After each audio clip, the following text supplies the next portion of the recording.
साफ क्लियर है कि ये क्रिमिनल था, दहशतगर्द था। वो तो लगता है जो काम करते हैं उनको इस तरह की बातें झेलनी पड़ती हैं।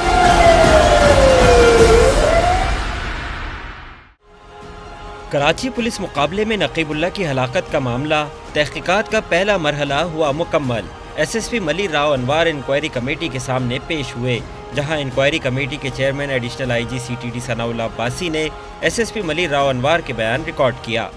सारों के आज जितने भाई थे, एक तो पुलिस पार्टी के हुए हैं, राव साहब का हुआ है, और 2 मुद्दईन की तरफ से भी बंदे आए थे, एक जिब्रान नासिर है।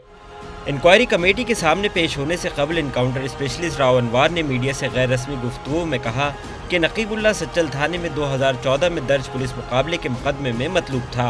राव अनवार का कहना था कि उनके खिलाफ सियासी जमात की जानिब से मुहिम चलाई जा रही है।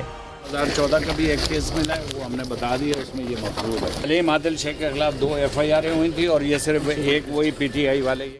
एसएसपी राव अनवार ने शाह लतीफ़ टाउन खास खेली गोट में मुबैना पुलिस मुकाबले के दौरान 4 मुल्जिमान हलाक करने का दावा किया था, जिनमें नसीमुल्लाह उर्फ नकीब महसूद भी शामिल था।